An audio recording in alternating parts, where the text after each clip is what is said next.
전미애수님, 네, 오늘은 연중제 2주간 화요일입니다. 복음 묵상 함께 하도록 하시겠습니다. 성부와 성자와 성령의 이름으로 아멘.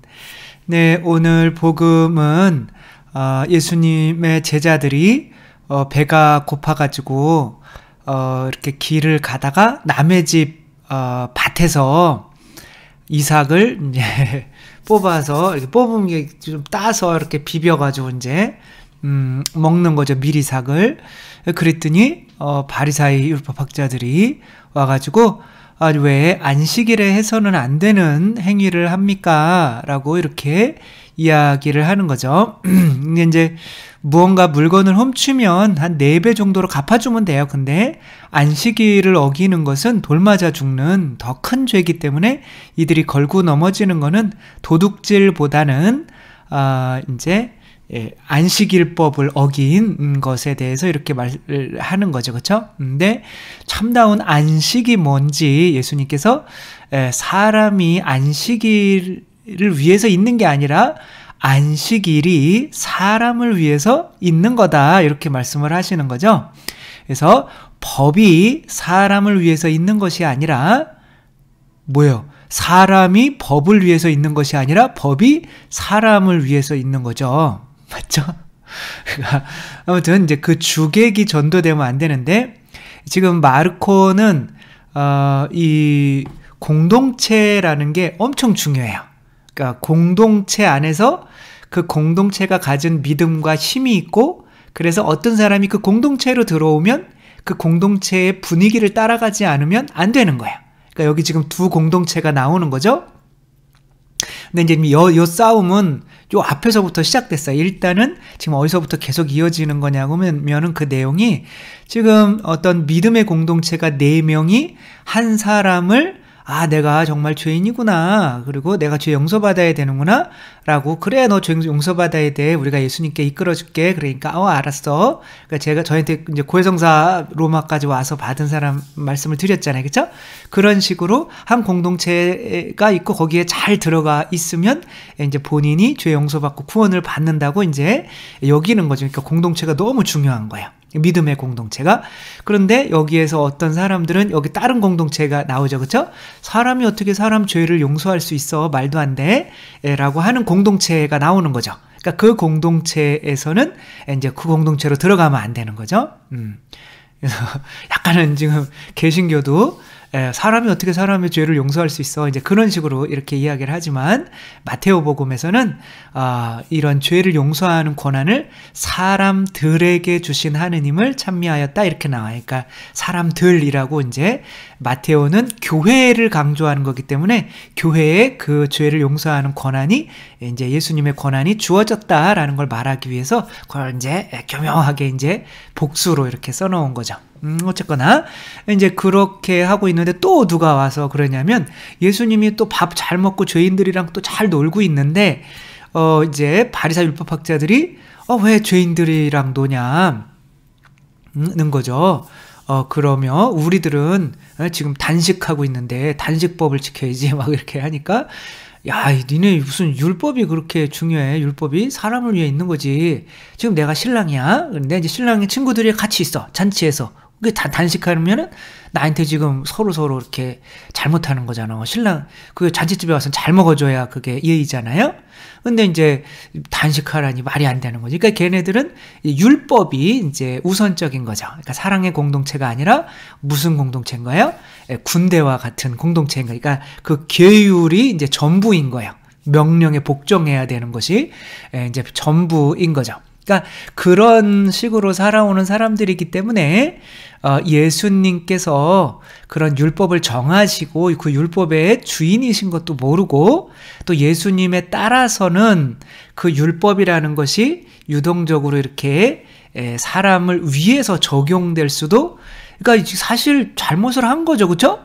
왜 남의 집 잘 농사 지어 놓은 거를 왜 복음을 전한다는, 그 사람들이 복음을 전하는지 어떻게 알아요? 입장에서 그거를 뽑아 먹는 거는 도둑질이잖아요. 그리고 안식일법을 또 모세법을 안 지킨 거고. 근데 예수님은 아무 죄 없어. 이 사람들은 나랑 있었으니까 이렇게 해주신단 말이에요. 그러니까 마르코가 추구하려고 하는 누군가가 그 안에 들어가면 회개가 일어나는 공동체란 이렇게 율법보다는 사랑이 지배하는 자비가 지배하는 공동체가 되어야 한다는 거죠. 그러니까 이런 의식이 사람들이 이렇게 성장을 한대요. 자라면서. 그러니까 피아제나 누구죠? 그 콜버그인가요? 그 사람들이 이제 도덕 어떤 발달론을 이렇게 도덕적 단계로 발달을 한다는 거예요. 그러니까 이제 아기 때의 도덕이 다르고 조금 커서의 도덕이 다르고 어른이 돼서의 도덕이 다르다는 거죠. 그러니까 여러분들은 어떤 수준의 도덕 율법을 중요시하는 건지 아니면 도덕 수준이 발달을 했는지 한번 보도록 할게요. 그 사람이 이제 하인츠 이야기를 해요. 하인츠의 아내가 지금 암에 걸려가지고 지금 죽어가고 있어요. 그런데 어떤 약사가 뭔가 이렇게 배합을 했더니 그 암을 고치는 약을 혼자만 발명을 한 거예요. 그래가지고 그 약을 좀 저한테 파십시오 라고 했더니 얼만데요? 그랬더니 2,000달러요 그러는 거예요. 2,000달러는 없는데? 근데 그 원료값은 뭐 200달러도 안 돼요. 10분의 1도 안 돼. 근데 2,000달러를 받는 거예요. 그래서 이 사람이 이제 뭐 주위 아는 모든 사람들한테 돈을 꿔가지고 옛날이니까 2,000달러 엄청 큰 거죠. 꿔가지고 이제 막 이렇게 와 했는데 1,000달러밖에 안 돼. 그래도 재료비보다는 높잖아요. 그런데 안 돼. 2,000달러 가져오기 전까지는 안 돼요. 이렇게 한 거야. 근데 이거를 먹이지를 않으면은 이제 아내가 죽는 거죠. 그래서 이 사람은 이제 주인이 없을 때 유리창을 깨고 이 약을 훔쳐갔어요. 법을 어긴 거죠.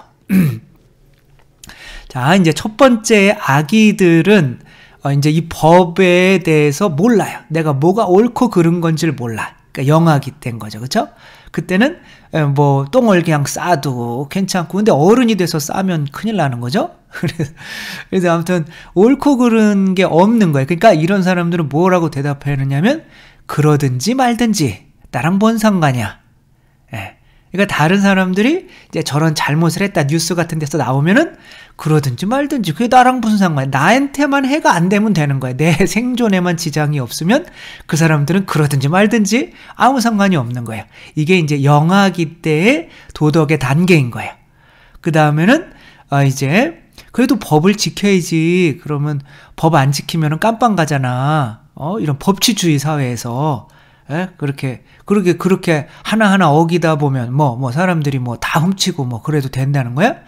그게 이제 약간은 이제 영화계에서 어린이들 걔네들은 옳고 그른 게 명확해요. 그러니까 부모의 뜻에 따르면은 옳은 거고, 그러니까 옳고 그른 게 내가 그리고 막 저거는 아빠 뭐 지금 빨간불인데 길 건너면 어떡해? 막 이런 거 있잖아요, 그렇죠? 근데 그런 식으로 그게 자라날 때가 있거든요. 그게 이제 그때 이제 7살 때까지인가 그게 자라나요. 한 3살 때부터. 이제 그 본인이 주체적인 본인이 옳고 그름에 이제 그것이 막 받아들이는 단계예요. 그래서 너는 그거 잘못한 거잖아. 그럼 잘 순종해. 내가 잘못한 거네. 그러니까 법에 어기면 안 돼. 그러니까 이런 분들 있잖아요. 이렇게 막 있다가 막 차가 신호등 어긴다. 그럼 사진 찍어가지고 막 보내고, 그래서, 다른 사람이 법을 어기는 걸 도저히 못 봐줘요. 그런 단계, 법을 어기면 안 되지. 뭐 이런 단계가 이제 어린이들 수준의 단계인 거죠. 지금, 바리사이들은 어느 단계일까요? 바로 2단계인 거예요. 그러니까 여기 안에 그 사람 안에 사랑이 없어요. 그냥 옳고 그름밖에 없어. 그래서 어떤 단체가 그냥 옳고 그름만 있으면 그 단체는 그냥 애들 단체가 되는 거예요. 그게 바리사이들, 율법학자들인 거죠. 근데 뭐 상황상 뭐 하고 뭐 깜빵 뭐 좀 갔다 오면 되지. 뭐 지금 상황에서라면 나도 그랬겠다. 내가 아내를 사랑해서라고 이야기를 하면 이제 조금 이제 어른으로 성장한 도덕 단계라고 하는 거죠. 그래서 그러니까 법과 이제 약간 절충을 하는데 법보다는 그래도 사랑이 위로 서는 그런 도덕관념을 이제 나이가 들면서 점점 갖게 된다라고 하는 거죠. 그러니까 이 바리사이들은 애들이 크지를 못한 거예요. 이게 도덕적으로. 그러니까 뭐 법을 어기면 무조건 잘못되는 거죠.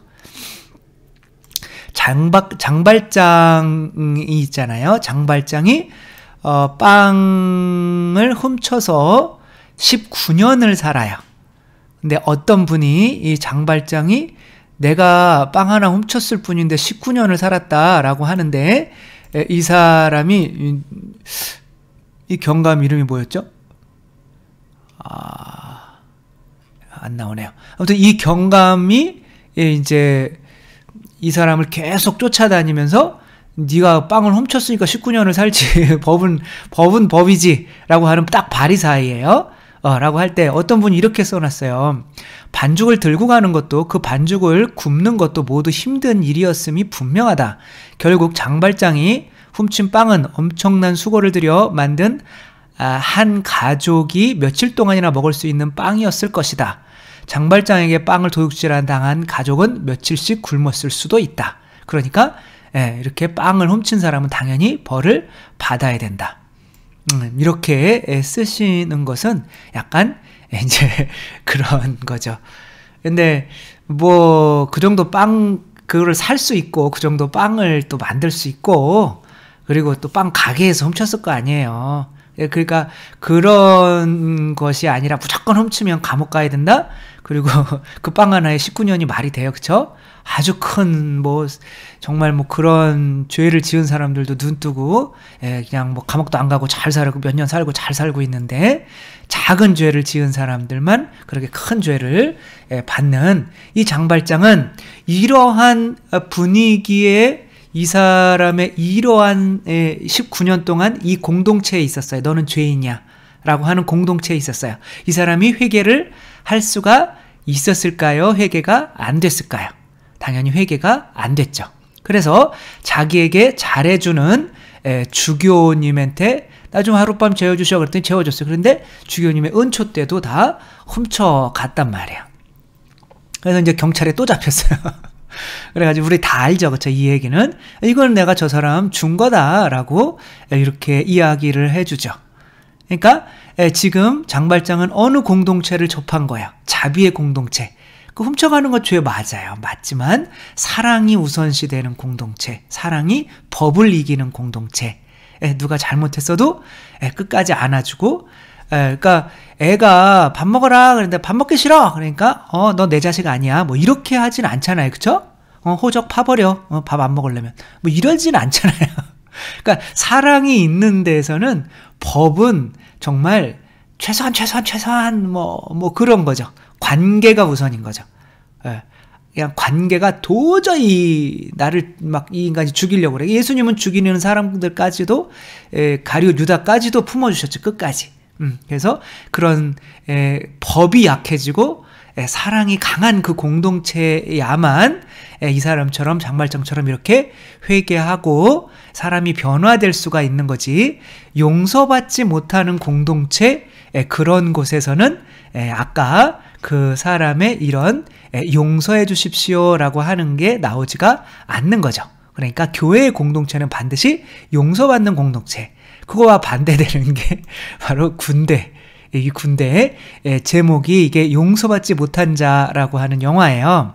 지금 이 하정우의 친구가 하정우는 이제 말년 병장이고, 얘는 이제 2등병으로 들어온 거예요. 근데 얘는 굉장히 민주주의적인 애예요.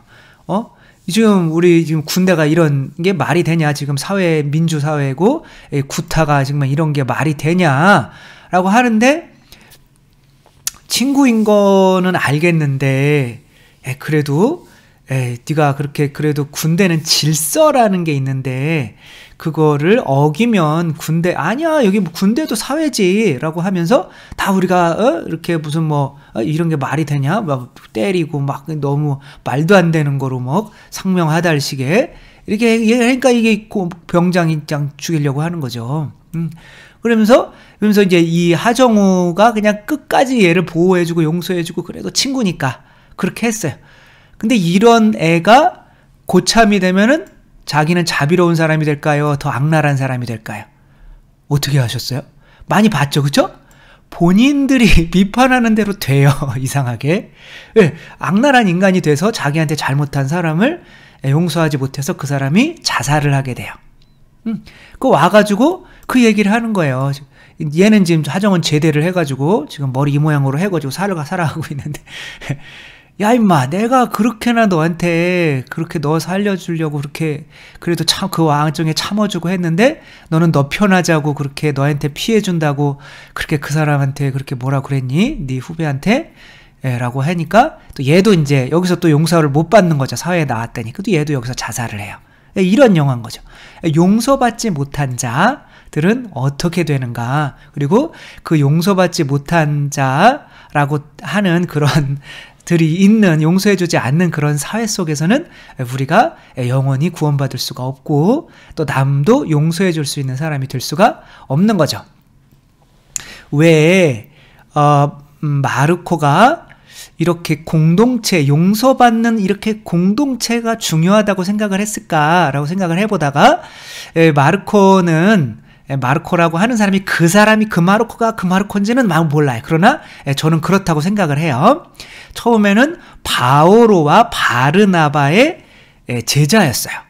그러니까 바오로와 바르나바와 잘 이렇게 지내고 있는데 이 사람이 이제 겁이 많은 거예요. 바오로는 엄청 세잖아요. 칼 같잖아요. 그러니까 어디로 죽으러 가자 그러니까 잠깐만요. 죽으러 어떻게 가시? 몸도 안 좋고 제가 그랬더니 뭐 이런 너 같은 놈은 필요 없어 그러면서 마르코를 쫓아낸 거예요. 지금 마르코 복음이란 말이에요. 쫓아낸 거란 말이에요. 그러니까 이제 바르나바가 있잖아요. 바르나바가 또 이 마르코의 사촌이에요. 그러니까 아니 왜 우리 사촌 쫓아내? 사람이 이렇게 약할 수도 있는 거지. 그러니까 그럼 막 둘이 싸우는 거예요. 그래서 마르코 때문에 어떻게 됐냐면 이 둘이 갈라지게 됐어요. 그러니까 마르코가 이걸 분열시키는 사람이 돼버린 거예요. 이 안에서. 그럼 여기 마르코도 굉장히 큰 상처가 있을 거 아니에요. 나중에 이제 베드로의 또 제자가 되는데 여기 안에서 어떤 공동체에 들어가 굉장히 상처받은 공동체가 바오로 공동체예요. 마르코는 어떻게 보면 이제 그런 상황에서 또 이렇게 자기를 끝까지 품어준 이 바르나바 자기 사촌 또 그런 품어준 베드로 이 안에서 이제 끝까지 베드로에게 충성을 하다가 이제 이 복음서를 쓰게 되는 거죠. 라고 하면서 이 공동체가 조금 용서를 해주는 좀 공동체였으면 좋겠다라는 생각이 아마 있었던 것 같아요. 그래서 바오로 사도를 이 바리사이들에게 비유하면 절대 안 되겠죠. 절대 안 되겠지만 그래도 이제 어떤 그런 이렇게 잘못했으면 너 같은 애는 꺼져버려라고 하는 그런, 그러니까 바오로는 너무 막 활활 불타니까 아마 그랬을 텐데 이제 그런 공동체보다는 어떤 품어주는 공동체에서 사람이 더 잘 회개할 수 있고 더 변화될 수 있고 더 구원받기 쉽다. 그리고 그것이 높은 수준의 도덕이다. 그리고 결국에는 그런 어떤 단체의 규율이 사랑보다 더 높은 결속을 하는 힘이 되어서는 안 된다. 사랑이 지배하는 공동체, 자비가 지배하는 공동체여서만이 구원이 이루어지고 회개가 이루어진다 라는 말을 계속하고 있는 것 같습니다. 우리가 있는 우리 가족 공동체, 또 본당 공동체, 또 고스톱 공동체, 아니다, 그런 건 없겠죠. 아무튼 그런 공동체에서 돈 너무 땄다고 빨리 가지 말고 좀 이뤄주며 자비로운 공동체가 될 수 있도록 했으면 좋겠습니다. 주님께서 여러분과 함께 전능하신 천주 성부와 성자와 성령께서는 여기 모인 모든 이에게 축복을 내리시어 길이 머물게 하소서. 주님과 함께 가서 복음을 전합시다. 하느님 감사합니다. 성부와 성자와 성령의 이름으로 아멘. 네, 감사합니다. 사랑합니다.